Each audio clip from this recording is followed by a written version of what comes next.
On March 18th, 2015, a young woman, 26 years old, pregnant with her first child, answered a Craigslist ad. The ad was for baby clothes. Michelle was looking forward to having a new baby, all the excitement, all kinds of feels when you're having your first baby, right?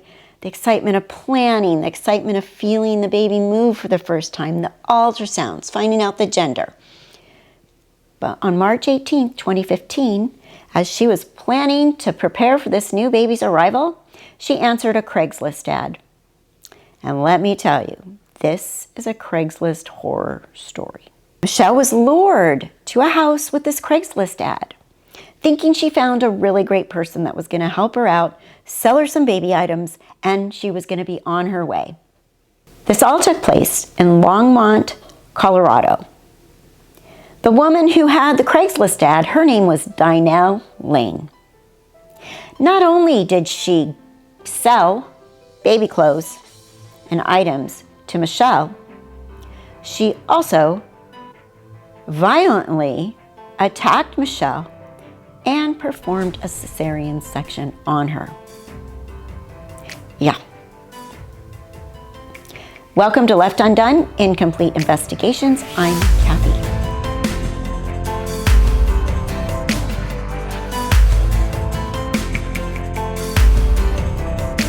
Hi and welcome back. All right, folks, this story, if you don't know who I am an OB nurse. I've been an OB nurse for 21 years, labor and delivery for 14, high-risk OB case manager for the last 8 years, and cases like this just really get to me. So I wanted to go over this case. When I read about it, I was like, oh my gosh, because this isn't the first time something like this has happened. I did another video on a case very similar with a more horrific outcome, and I will put that right here, the link to that one, because that woman was put to death on death row. But that's a whole other story.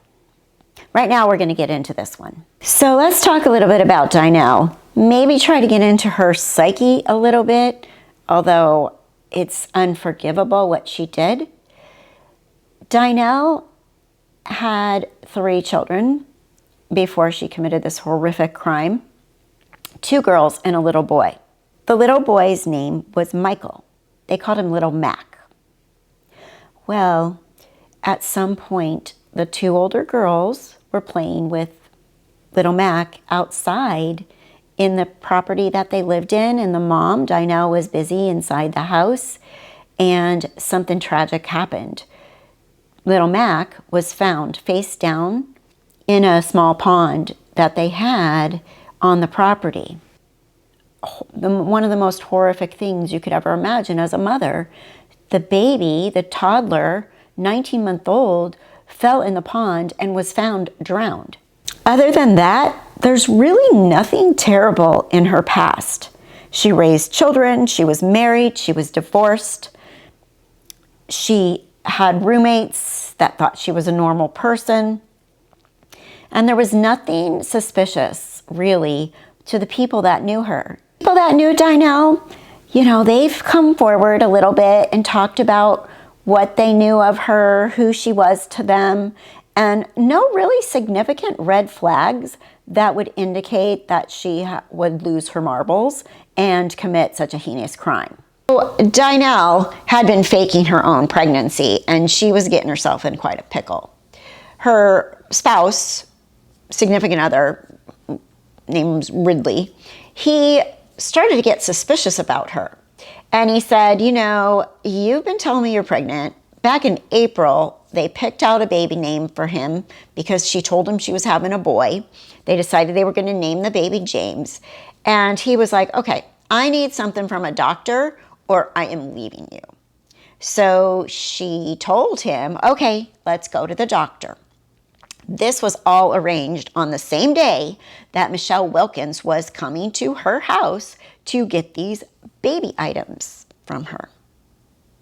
So Ridley comes to pick up Dynel that day and to take her to this prenatal visit, right?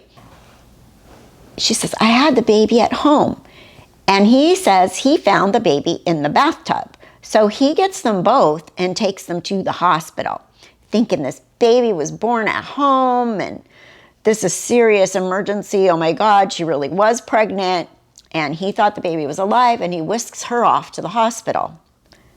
You know, she sent him pictures of her belly being large, ultrasound pictures. Even one of her daughters said that they saw an ultrasound picture of this expected baby James. Even that day, she posted and told people on social media that she had given birth, but she told other people she was still pregnant. In November of 2014, she had a baby shower. She really faked the hell out of this pregnancy. Desperate times, I guess, call for desperate measures. But can you imagine?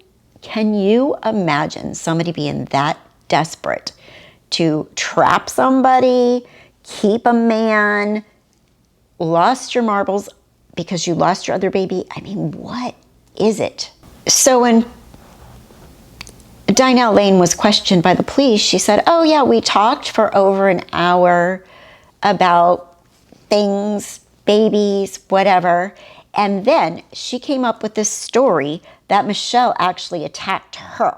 So before we get into the crime, we'll talk about Michelle a little bit. Michelle was with her boyfriend, Dan. They were expecting this little baby girl, Aurora. They had just bought a cute little 2-bedroom house in Longmont, Colorado. Michelle described it as a really cozy little home. And baby Aurora was going to have her own bedroom. She said, we were really excited. We were kind of going into this blindly. Her friends and family threw her baby shower. She had everything really that she needed for Aurora's first year of life, all set and ready to go. When they first found out they were having a girl, they were super excited and they were talking about what they were having. And Dan said to Michelle, I can't wait to buy her first pair of hiking boots. Being a Colorado family, that makes a lot of sense. And Michelle thought that was really cute and sweet. She said our love for the outdoors was a lot about what binds us. And she thought that was really heartwarming that he wanted to buy their baby girl hiking boots. Here's Michelle in court describing how she arrived and how that all went for the first bit of time that she was there when she decided it was probably time to leave before the attack.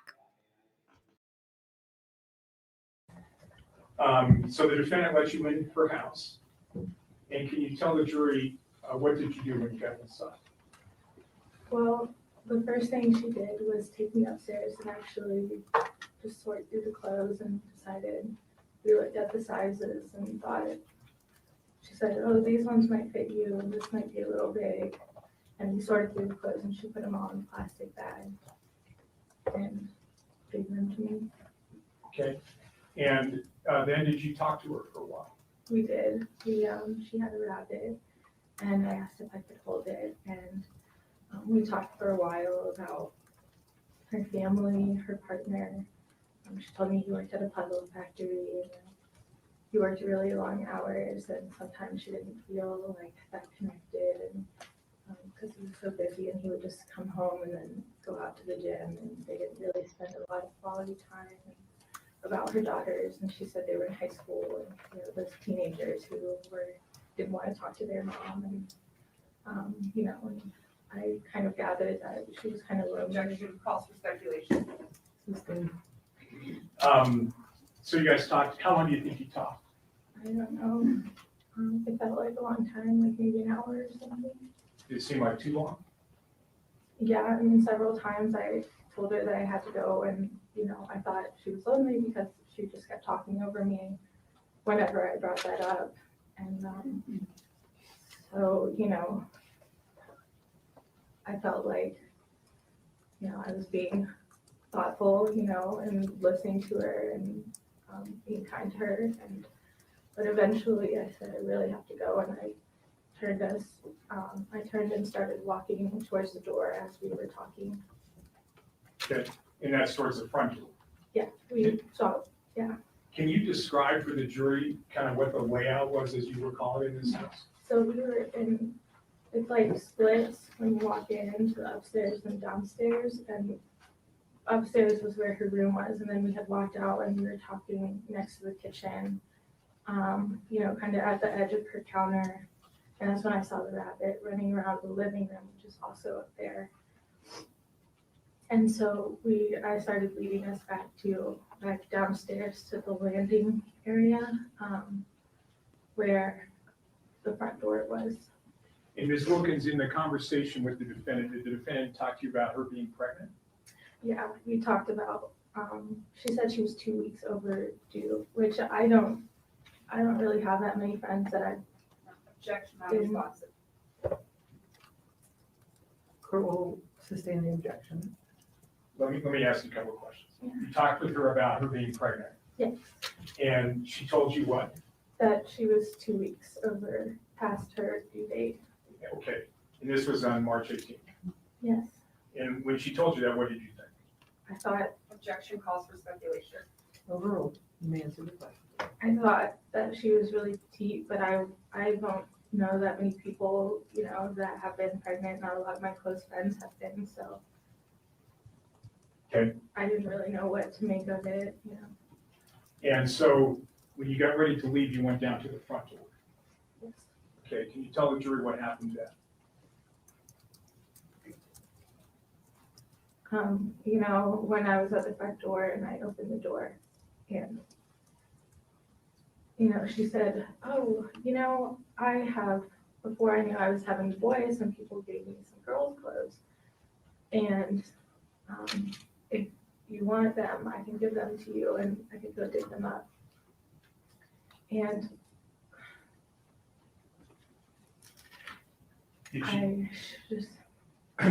Did she tell you where the girl clothes were? she said they were downstairs. Okay, And she reached in front of me and she closed the door. And I just felt kind of impatient, but that I would just be polite and go see them, even though I didn't really need any more clothes. And so so I did followed her downstairs. Michelle tried to refuse it, but Dynel was like, no, come see them. So Michelle went to the basement with Dynel. And that's when Dynel hit her over the head and attacked her with a lava lamp, tried to choke her, put a pillow over her head, and Michelle passed out, like I said, and Dynel performed this cesarean section on her and took the fetus out, took the baby out. And you can answer them best you can. So you then went downstairs with the defendant? I did, yes. Because she told you there were girl clothes? Yes. Okay, did you ever see any girls' clothes down there? No, we went into this room to the left down the stairs, and then I just remember there was like a game console and lots of shelving, and so she kind of looked like she was looking all through the shelving. And so eventually I just said, I actually don't really need anything. Thank you for sharing your house with me and giving me these. And I just turned around to walk towards the door. So she never found any girls' clothes? No. But she was like looking for something? Yes. Okay.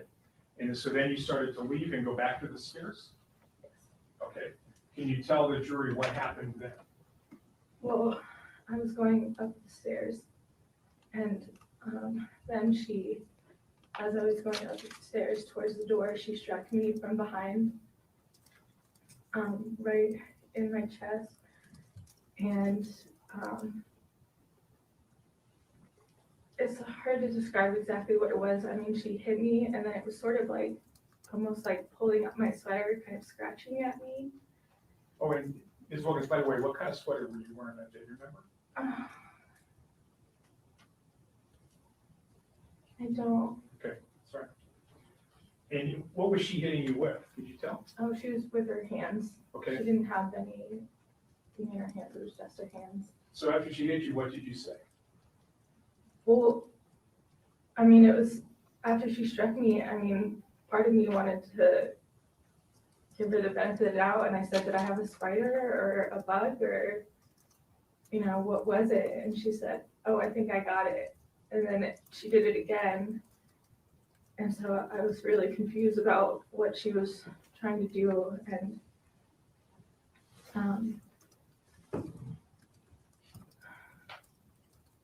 and we'll try to go through this with specific questions. I know it's difficult, but let me try to be precise. So after she hit you a couple times in the spider, did you go back downstairs? She pulled me around by my sweater. She grabbed my sweater and she swung me around so I was facing the other direction. Okay, and then what happened? And then I kind of jerked myself away and I said, "What are you doing?" And she said, you know, and she said, like, threw her hands up as if in defense and said, "Well, why would you go into someone's house and do that to them?" Okay, and what did you say in response to that? I felt like I was, that this person is really unstable. And so I just held up my hands and I said, "I don't want to hurt you. I just want to leave." And then what happened? And then she started saying, "I don't trust you. You need to wait here while I call the cops." And during this time also, I slipped my cell phone because I didn't have the purse on me. I slipped it into the bag because I felt like I didn't know where this was going. And so she's like grabbing me and trying to shove me towards the bathroom. And, I'm pushing against her and we're sort of wrestling, as I'm trying to get back towards the door. Did she ever get you in the bathroom? She didn't. She was pushing me really forcefully towards the bathroom. And I guess at the last minute, she threw me into the side bedroom. Okay. And so eventually she got you in this bedroom, right? yes. And can you tell the jury what you remember about what happened next? So she asked me, she kept threatening to call the cops. And so then I pulled out my cell phone at that moment and I said, "Well, I'll call the cops then." And she lunged for the phone and then she started hitting my face repeatedly with her fist and just wrestling me backwards. Was there a bed in that bedroom? There was. And did you get on that bed eventually? She kept pushing me back until I landed on my back on the bed. Okay, and tell the jury what you remember about what happened after that. Well, first she grabbed a pillow and she was trying to smother me with the pillow. And I was sort of windmilling my arms and trying to knock away the pillow. And at one point she did have it over my face and I was just trying to take deeper, keep breathing, and which was really difficult. And so, but eventually I guess I knocked it out of her hands and pulled it off and knocked it off of her hands because then she just went at me with her bare hands. Okay. Went at you, meaning what? Tell the jury what you remember. That she stopped using the pillow. I think I knocked it out of her hands and then she just used her hands, kept hitting me and tried to choke me. And at some point, did she use a bottle or something? She did. What happened, I just remember I kept asking her why she was doing that. I just kept saying, why are you doing this? And I just remember this one point where I was just holding my hand over my head and I just said, "I don't know why you're doing this. I love you." And she broke the bottle over my head.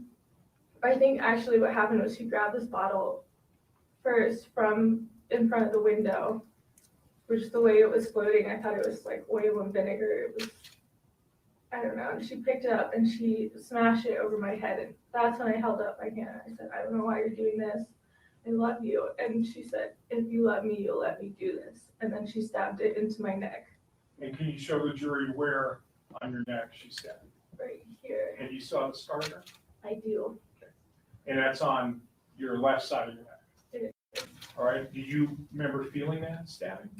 I do. And I just remember everything was wet and slippery. And I remember when she stabbed me and then she removed it and then she continued to try to choke me after that. Were you bleeding? I mean, I didn't see it, I guess I was so caught up in the moment. I couldn't tell what the wet was between the liquid and the bottle or blood. I didn't know. And we're just about through this, but let me ask you a couple of questions. The bottle, do you know what kind of bottle it was? Or did you at that time? I didn't at that time. Okay, but it had some kind of liquid in it? Yeah, it looked like oil and vinegar to me, the way that it was separated. I didn't know what it was. And can you show the jury where on your head did she hit you with the bottle? She hit it right on the crown of my head. And, I guess a little forward. and did it break? It did. So you then felt the liquid from the bottle? Yeah. Okay. And then was she choking you after this? She was. And after she stabbed you? Objection leading. She choked me. I'm sorry, if you'll, I sustain the objection, so Thank he'll ask you another question. And Ms. Wilkins, I'm trying to be precise with questions. So, after, did she stab you in the neck? She did. And you know what she stabbed you with? With the bottle. And did you feel pain? I did. And But when, there was so much adrenaline also, I think. and when she hit you over the head with the bottle, did you feel pain then? Yes. Okay. And then when in this kind of sequence of events was she trying to choke you? Before, throughout really the whole time, she was trying to choke me. Okay. And at some point, did you pass out? I did after she broke the bottle over my head and stabbed me. And she was trying to choke me. I remember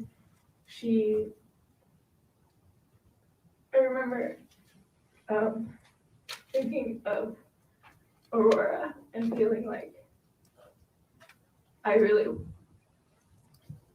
just thought of her and I felt like I wanted to survive also for her. And so I fought back harder. And I remember she got up, she was straddling me before and she went further up and actually pinned down my arms with her knees. Can I approach those? And she pinned down my arms with her legs Okay. and actually used, I remember she was trying so hard to choke me and then when she got closer, she just bore down with her whole weight on the heel of her hand over my windpipe. And I just remember everything going black. Now, did you ever see the defendant with a knife? I didn't. Okay. After everything went black. Tell the jury what you remember next. So I woke up on the floor of the room and I remember my first instinct was to get up and I just felt this really intense pain in my stomach. And Ms. Wilkins, do you know how long you had been passed out? No, All right, so you woke up, you're on the floor, you weren't on a bed. Okay.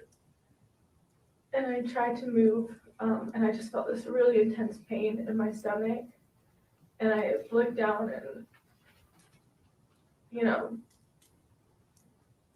I just saw this really big cut across my stomach and I pulled my pants for, high-waisted pregnancy pants. So I pulled them up and I started looking around the room. Things started coming back about, how she had attacked me. So, I kind of started thinking maybe she's still in the house. Should I go? I can't outrun her. If I'm in so much pain, I can't outrun her if I go through the front door. And there was a window. And I was kind of putting together an escape plan in my head. Should I climb out the window or make a run for it? And the first thing I thought I would do was just block the door. And so I just stood up and my feet couldn't support me. So I just fell forward and on top of my hand. And when I did that, I just felt the blood seeping through my pants. And I could feel my intestines outside of my body. Okay. And so I could, Is it fair to say you didn't think you could climb out the window? Yes. Did you try to shut the door? I willed myself to stand and stumble towards the door. And, my vision felt really blurry, so I feel like, I like closed the lock or flipped the lock, and when I turned around next to the bed were still both of our cell phones. I guess it was hers. I saw mine and another cell phone. And so I just stumbled back to the bed and laid down on my back and picked up my phone. Okay, so you picked up your phone to call 911. And were you able to call I 911? was. Okay. Michelle's story Now- is Dynel hit her in the head with a lava lamp. She convinced her to go downstairs for some more baby items. Michelle didn't really want to, but Dynel asked her to come down. When she asked her to come down, she hit her in the head with this lava lamp. She took the glass from the lava lamp, cut Michelle in the neck with some of the glass, tried to strangle her, put a pillow over her head to suffocate her. And Michelle wound up passing out. When Michelle woke up, she tried to stand up and she immediately fell back down. And she noticed this big cut across her stomach. She said, I could feel blood just seeping down my pants and I could feel my intestines outside of my body. And I've been in C-sections before where the woman is on the table and she starts to throw up or cough really hard. Mostly they throw up a lot. And literally everything's open and the intestines start flopping out. So it really is true that could happen. They do come out. It's all right there. Now, did you put your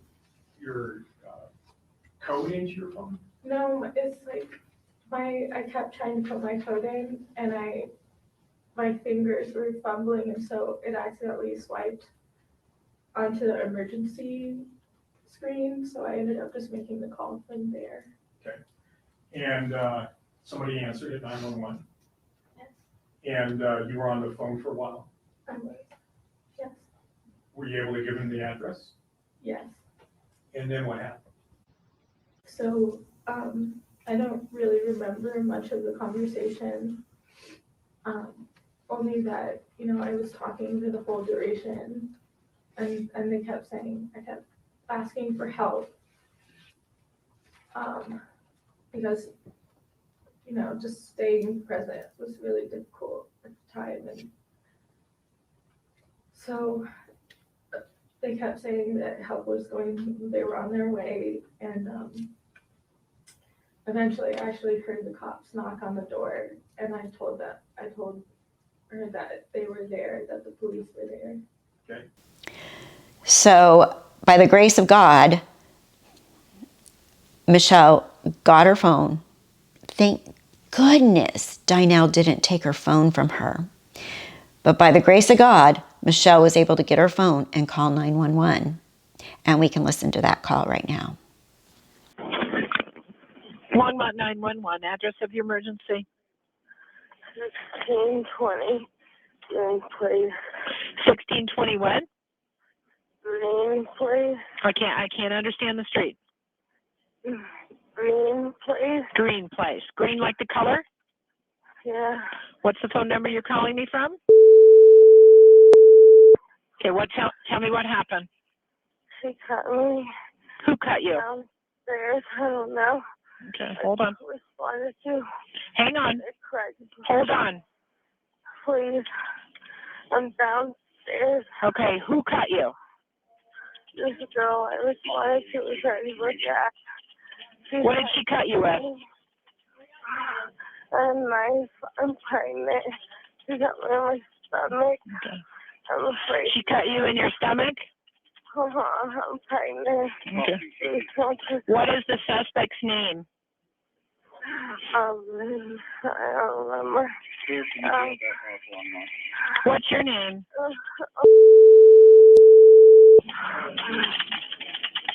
Hang on, okay? I'm going to just... She is. I'm bleeding out. I know you need to stay on the phone with me, okay? I'm getting everybody to you, okay? And then my sister hate bleeding. I know, you stay with me, okay? I got everybody coming to help you. You stay on the phone. Don't hang up. 2102, 2121 to 1620 Green Place, 1620 Green Place for a stabbing. That page, Lincoln 13, 1443. I can't understand. What is your name, okay? You're going to stay on the need you to get, can you grab a towel or anything you can get in your hands and put it on your wound and press? How far along are you? 7 months. 7 months? Okay. Are you alone in the house? I don't know. You stay with me. Don't go to sleep. You stay with me. You're downstairs in the basement? And are you alone? Yeah, Okay. I left the door. Thank you. Michelle, don't you go to sleep, okay? You stay on the phone with me. Can you tell me, did she have any other weapons besides a knife? She broke a glass. She broke a glass? Did she stab you with the broken glass also? Yeah. Okay. She got Frank's one. That hurt her. And Michelle, you need to think real hard and tell me who it is that did this. Tell me the person's name. Think real hard, okay? Don't go to sleep. Stay with me. Tell me who it is. I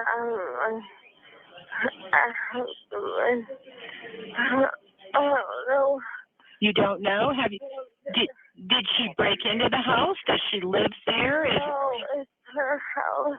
It's her house. Okay. What's that? So you're a renter there, and she's the owner of the house? No. I responded to a Craigslist ad. Okay. Everybody's headed your way. Okay. Can you spell your last name for me? No. What? Do you have a towel on that? How long? They're on their way, okay? I need you to take a towel and put it on your wound. How many wounds do you have? No. She just said, More than one? Oh, yeah. Okay. Help. Everybody's on their way, okay?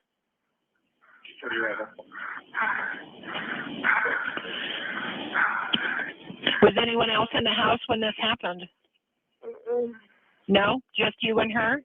Were you having a fight? Mm-mm. He was leaving. You were just trying to leave? It looks like an apartment. How old are you? 26. 26? Can you tell me what apartment number are you in, Michelle? 1620. 1620? Is it A, B, C, or D? It's like the first one on the row. Please help me. They're on their way. They're 1620 Green Place, like the color. Okay. You stay on the phone with me, okay? Don't go to sleep. We got everybody in the way. They're trying to find you now. I heard the doorbell ring. Is that them? Okay. Are they ringing the doorbell? She cannot get to it.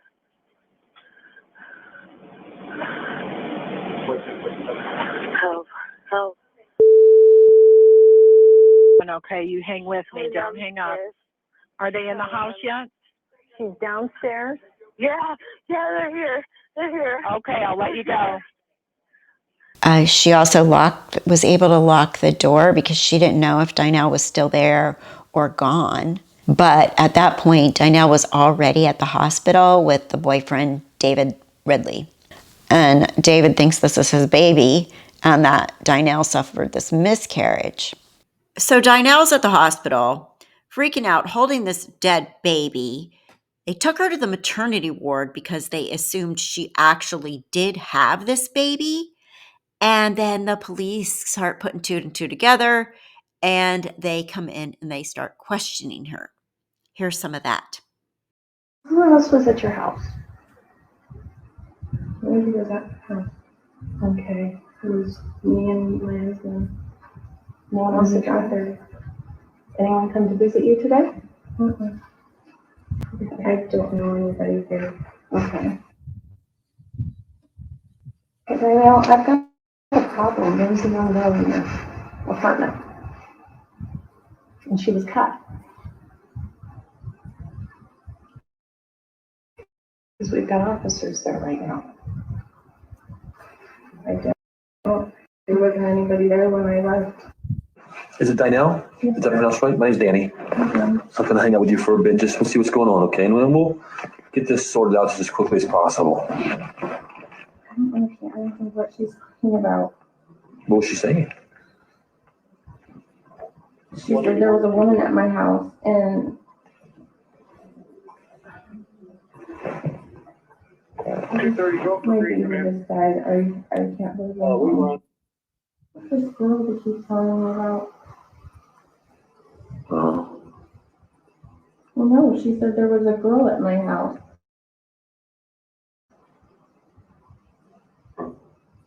The detective was saying that? Yeah. I don't know. I just got here a while ago and she asked me to come. So he said, I'm not privy to what some information. I'm just a patrol officer. Okay. So I'm not privy to some information they have. What's the deal with the girl? How long does the blood test take? About 10 minutes, I think. What's the deal with the girl? I don't know. She said there was some girl at my house and she kept asking me if I was by myself today. And I said, I'm always by myself. I was getting ready for my doctor's appointment and she was like, well, did you have any visitors today? And I said, no. You sure you know who that lady may be she was talking about? I'm sorry. I'm just trying to calm down, just trying to understand what's going on. She was at my house. That's what I'm kind of figuring out. Get a phone number I can call them from. Is there a probability that the DNA for the baby won't match you? No, she's lying. 100%? So here's where Dynel turns everything against Michelle. Michelle attacked her. She goes into this whole song and dance about it being Michelle that attacked her, and she was in self-defense.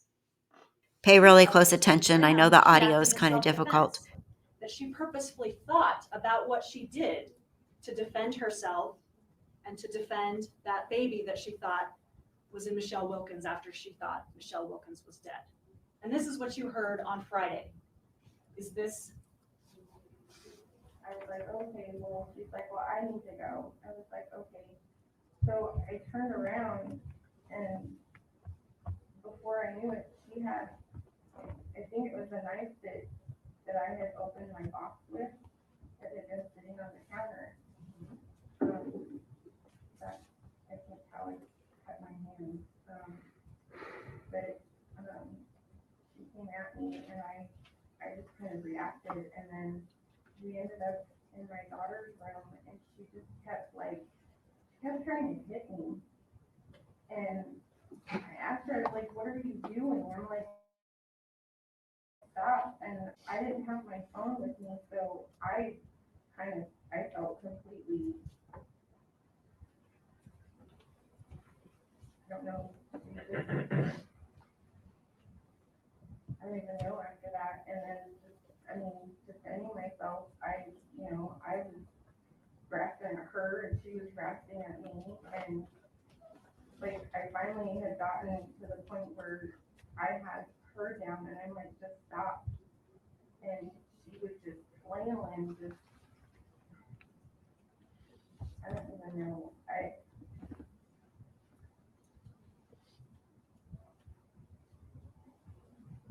And you're still downstairs at this time? Yeah, we were in my daughter's room. But she wouldn't stop, and it just seemed like every time I would kind of get leverage, she would come at me again. She kept trying to punch me, and she was like trying to fight me. And they go on and they ask her, well, tell us about the baby. And this is what she says. I think I choked her.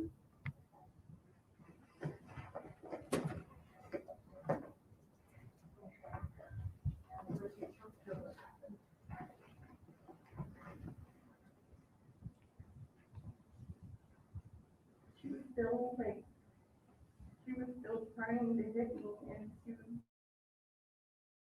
fighting at me, and I don't even know, it was a struggle. It was a big struggle, and I was yelling. I was trying to maybe get my neighbors to hear me, and I was trying to grab for her phone, but she, I think, had a lock on it. I'm not sure, but I was like, I need to call 911, and I strangled her because it wouldn't stop. What were you thinking about with the baby? I thought I killed her. I was like, I killed this woman. They always tell you not to do things by yourself on Craigslist, but it was a pregnant woman. I didn't think anything of it. Okay, so what happened when she was unconscious before your husband got home? It was just a momentary reaction. I was thinking that, I was like, oh my God, I thought I killed her, and I didn't know if the baby did I too. This is what she told Detective Graham. If you remember when Dr. Nelson went in to talk to her, she told Dr. Nelson that the woman had stabbed herself, and so she cut the baby out to save the baby. She can't get her story straight. She's told multiple stories about what happened in that bedroom, but you know what happened. The evidence in this case, the testimony in this case, proves to you one cohesive theory. The facts are obvious. Her intent is obvious. When you look at all of the evidence, all of the testimony, it proves to you beyond a reasonable doubt that everything that happened on March 18th was an intentional, purposeful act on the part of the defendant to get a baby. She is guilty of the charges against her: attempted murder, first-degree assault, second-degree assault, and unlawful termination of a pregnancy. And we, the prosecution, knowing what our burden is, have proven to you that she is guilty of those charges beyond a reasonable doubt, and we ask that you find her guilty of such. David Ridley testified that Dynel Lane's due date kept shifting, and she refused to see the doctor with him. Ridley said Lane told him in April of 2014 she was expecting a boy, but when 10 months passed and she hadn't given birth, he told her he needed answers from a doctor about the baby or he would leave her. He had planned to meet her for a prenatal appointment the day of the attack, but when he came to pick her up, she told him he had delivered the baby at home. He said he found the baby in the bathtub. He said initially she told him she was unable to have children because her tubes had been tied.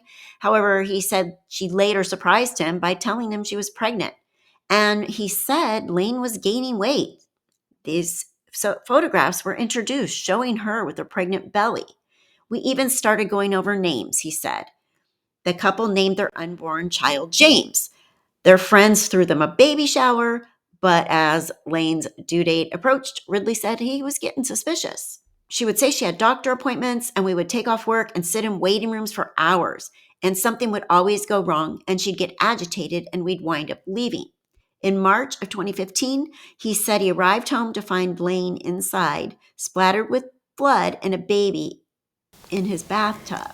You know, the prosecutors in this case, they showed the bloody pillow. They showed all this stuff of evidence of where Michelle was found with the bloody pillow and the blood-caked knife.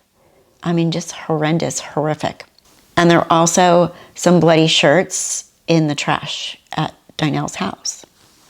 So after EMS and everybody got there to help Michelle, they got her to the hospital, the same hospital Dynel was at, by the way, and they took her immediately into surgery, and they saved her life. And she didn't know until the next day that her unborn baby had not survived. And the baby was a little girl that she had named Aurora. The professionals, when they looked at Michelle's wound from this C-section, were like, it was actually a pretty good hip-to-hip C-section, something that a new resident, new surgical resident, new OB would actually do. So they felt like she did have to research C-sections and how to perform them. So Dynel was found guilty by a jury in attempted first-degree murder, 2 counts of first-degree assault, and an unlawful termination of pregnancy. All, of course, very welcome to be here. I do want to remind everybody in terms of the expectations of the court when reading the verdict and after the verdict, in terms of people reacting, responding. I don't want to have anybody removed. It's appropriate, of course, for you to sit here and to listen and to observe, but to not do anything more than that. Thank you. Ms. Alford, if you'll get our jury, please.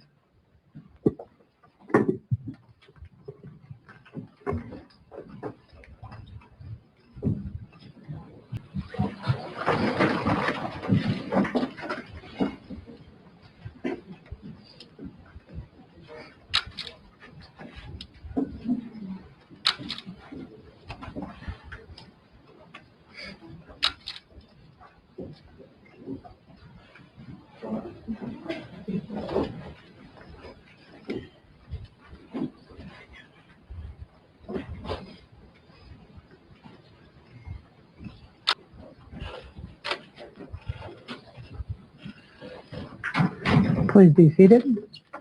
I'm going to turn my attention to the foreperson. I understand, Mr. Foreperson, that you have reached a verdict. Is that correct? Yes, Your Honor. Thank you. If you could please hand that to Ms. Alford, our bailiff.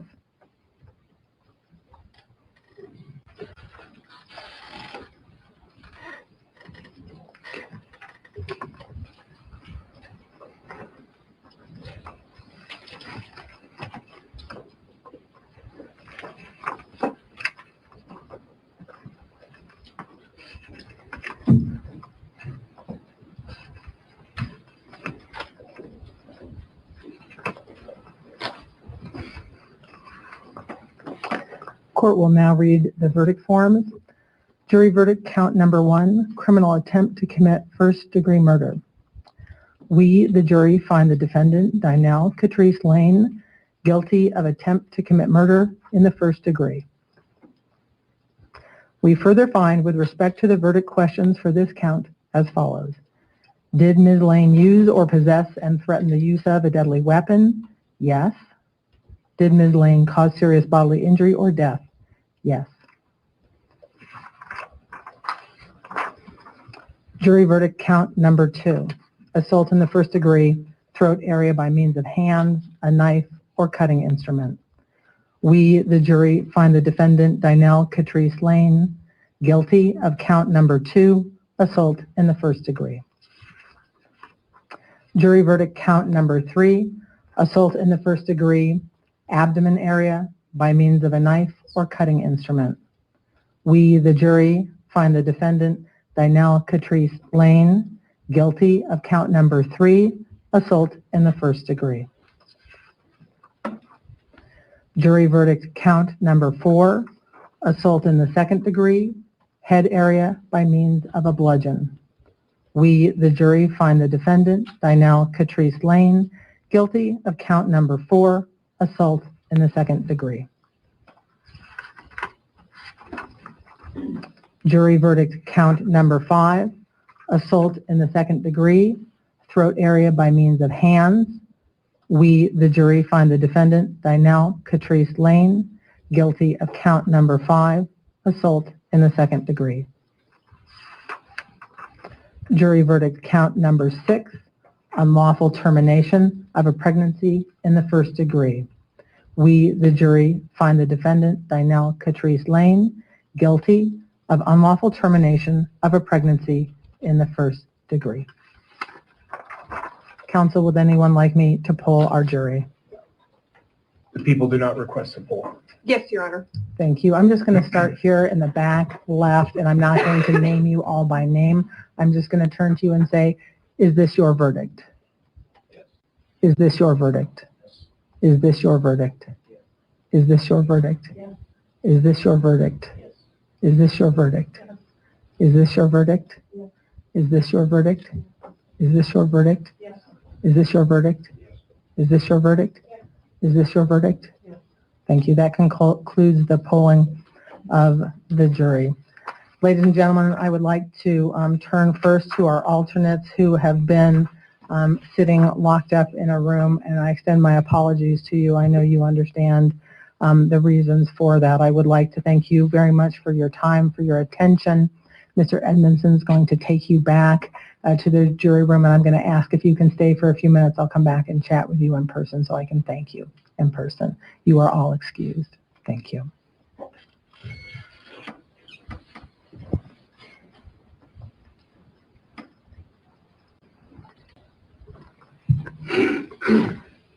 I have one last instruction for all of you. You have now completed your duties as jurors in this case and are discharged with thanks of the court. The question may arise whether you may now discuss this case with the lawyers, defendant, or other persons. For your guidance, I instruct you that whether you talk to anyone is entirely your own decision. It is proper now for others to discuss the case with you, and you may talk with them, but you need not. If you talk with them, you may tell them as much or as little as you like about your deliberations or the facts that influence your decision. If any person persists in discussing the case over your objection, which I doubt would happen, or becomes critical of your service, either before or after any discussion has begun, which again, I think is unlikely to occur, please report that immediately to one of our bailiffs or directly to me. I thank you for your time, for your attention, for your hard work, for your participation in this important process. I'm going to have Ms. Alford take you back, and I will ask you to wait a few minutes so I can come back and thank you personally. Was valid, and I also felt the compassion, and I reached a comfortable place where I could experience both of those. That is Michelle Wilkins talking just hours after the woman who attacked her was convicted of attempted murder and unlawful termination of a pregnancy. Wilkins sat down with our partners at the Denver Post saying she doesn't hate Dynel Lane and is trying to heal. And she talked about the very tender moments she had with her baby she named Aurora, how she held her before she had to say goodbye. So when Michelle woke up in the hospital, she looked at the clock and it showed 7 o'clock. And she thought it was 7 p.m., but it was actually the next morning at 7 a.m. She said she was trying really hard to keep it together, but she started to panic thinking about her baby. She didn't know what had happened to Aurora at this point. Stuff was starting to come back in her mind because everything was a blur at first. She said it was starting to dawn on me and getting closer and closer in my mind the possibility that Aurora wasn't alive. And she said that was the first thing she asked Dan, is Aurora alive? And he had to tell her that the baby didn't make it. And she said the next 5 days of the hospital were horrible. She said we supported each other, we took turns holding each other, but it was just so tragic and sad. And they were just like, why? But there was no answer. There was no why. And they were able to spend some time a couple of days later with Aurora. They were able to hold her, look at her. And Michelle says, I just felt her presence so strongly. She said it was so bittersweet because I could feel her presence. I could feel her presence and I could sense her, but she wasn't there.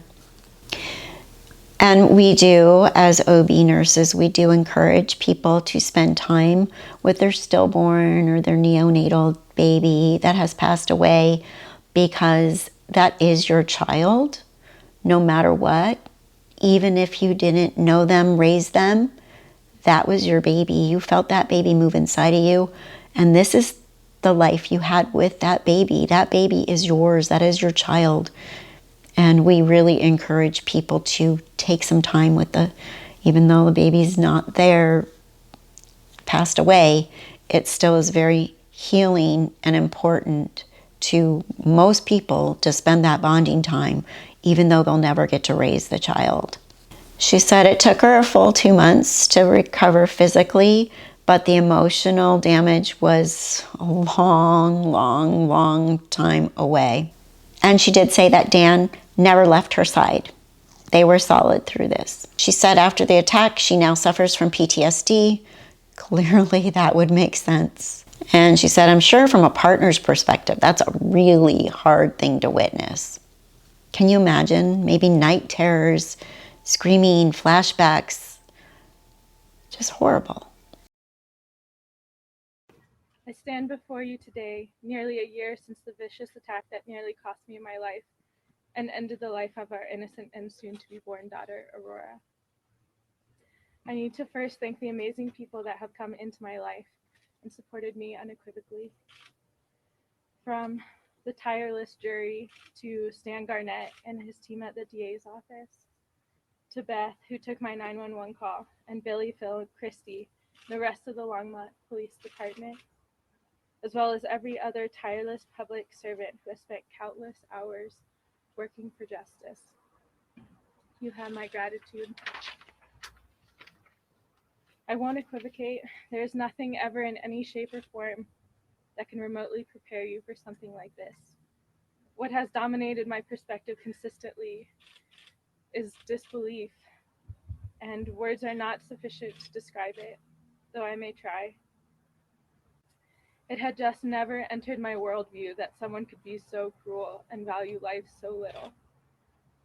Many have asked me how I feel about Dynel Lane. Early on, I have said I have forgiven her.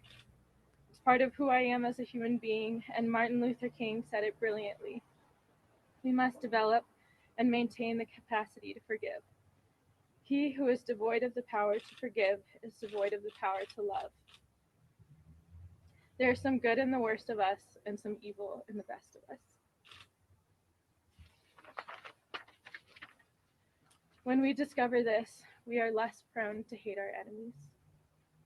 So no, I do not hate Dynel, but I am angry for all of the pain she has caused, the deceit, and for her selfishness, and this element is hardly fathomable for me. She has answered to the state of Colorado for the heinous crime she has committed, and I do hope that she finds the time to reflect on what she did and why, and then find the opportunity to first seek inner peace, and then find a way to pay the spiritual debt that she has accumulated. I am only trying to find peace and stability in the turbulent wake of this event. My spirituality, my faith in humanity, and in spirit pulls me through even my darkest days, but I do not mean to suggest that it makes it easy. How confusing is it that life can seemingly be so cruel and so beautiful at the same time?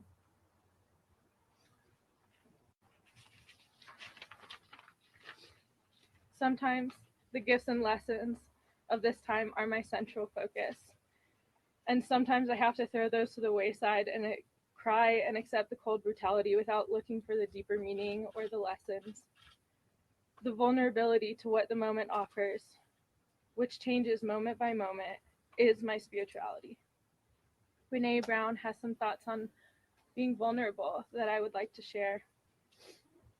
We associate vulnerability with emotions we want to avoid, such as fear, shame, and uncertainty. Yet, we too often lose sight of the fact that vulnerability is also the birthplace of joy, belonging, creativity, authenticity, and love. That is what I seek in the midst of this trauma and invite others into this space as well.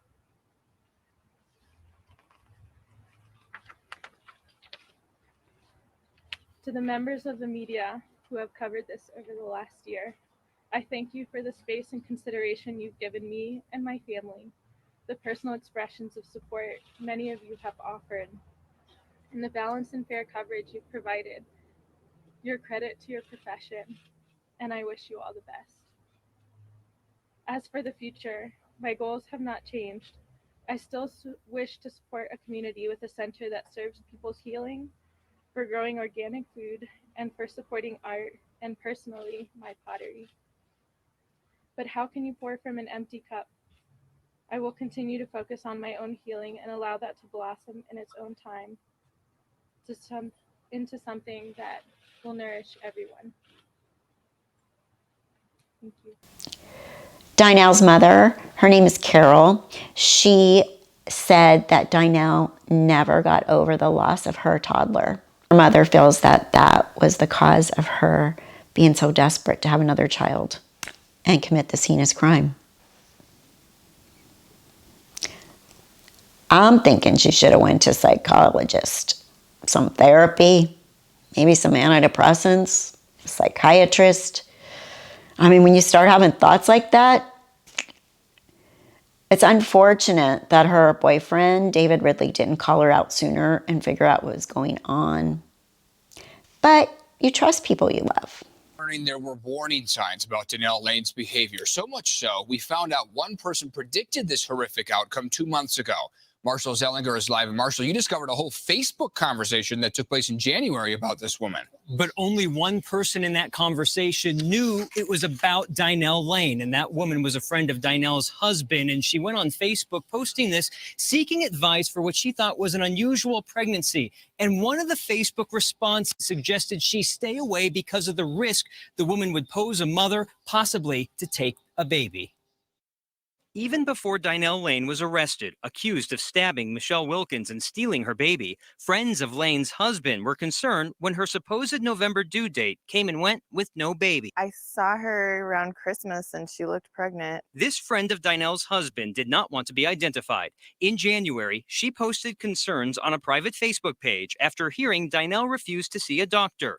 She wrote, "The pregnancy has been sketchy," saying, "Here it is mid-January and still no baby." And I was worried for the health of the child. When I read this, having the background that I do, I knew this was a red flag. I was very concerned that something was going to happen. Elizabeth Petricelli supports families through lost pregnancies. She also used to work hospital security, and the part of this story that will make your jaw drop is the warning she posted on that private page January 14th. My concern would be for any pregnant woman being around her, because if she is desperate, she may do the unmentionable and harm the mother and take the baby.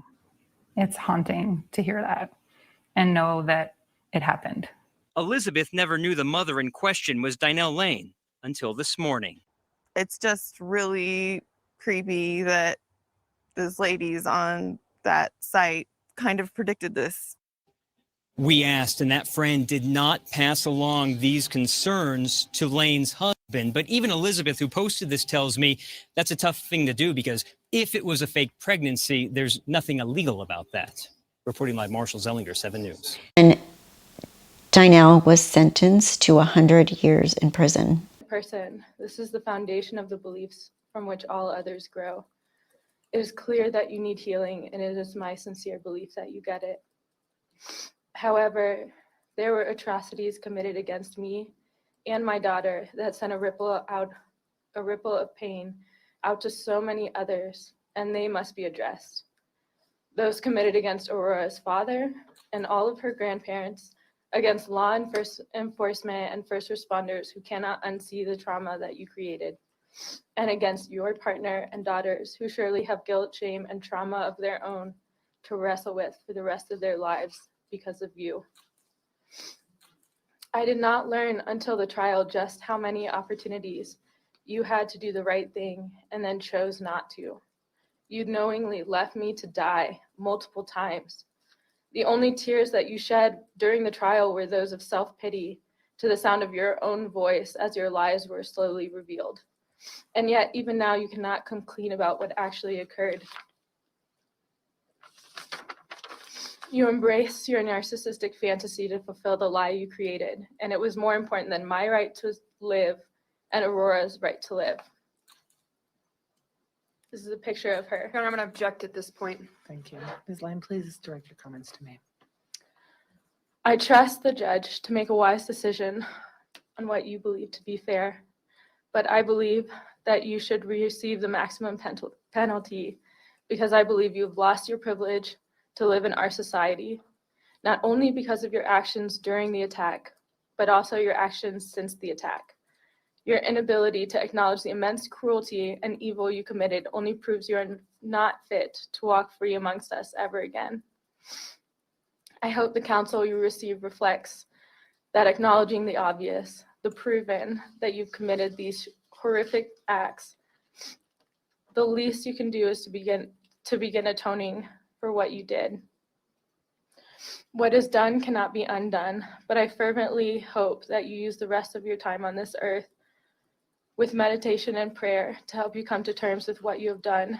It is your only chance for healing the hurt that you have caused. And our objection at this point, this is inappropriate. What's in it? May we approach, Your Honor? Everybody sit down. Ms. Wilkins, is there anything else you want me to know? That is all. Thank you. The point is moot. Breaking news now out of Boulder County that finally brings some closure to an unthinkable crime. 100 years, that's the sentence for this woman, Dynel Lane, who went after a pregnant woman and cut her unborn baby from her womb. Denver 7 reporter Lance Hernandez is at the courthouse in Boulder. And Lance, Michelle Wilkins has been so compassionate through all of this.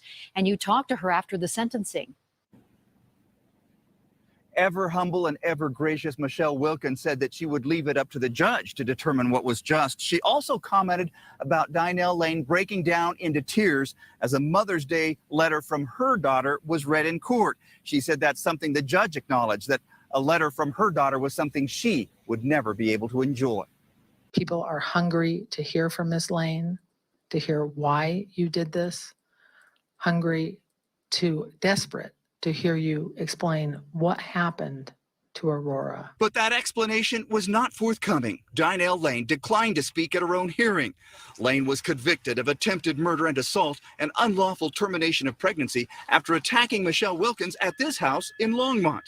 The judge sentenced her to 100 years behind bars for the attack and forced cesarean section with a kitchen knife. I've never seen a case as vicious, as cruel, as deliberate, and as awful as this case. Wilkins said the sentencing phase was about the voice of Aurora, her unborn daughter.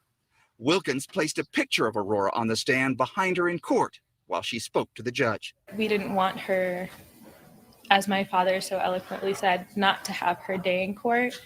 And so that was really important to us to acknowledge her. Boulder County District Attorney Stan Garnett called it an emotional and intense sentencing hearing. He had asked for 126 years, but he said the 100-year sentence handed down was fair. Reporting live in Boulder, Lance Hernandez, Denver 7. Yeah, we all wish so much for Michelle Wilkins. So compassionate. Thank you, Lance. So that's a whopper, huh? Just a crazy story. And you always wonder what throws these people over the edge like this. So that's wrapping up this one. Thank you so much for being here. If you're new and you're not subscribed, please consider subscribing to my channel. I appreciate it. I try to do these long form videos as much as possible. And if I can grow my channel, I'll do a lot more. Also, we do Saturday live streams, and please join us on Saturdays. And we have memberships.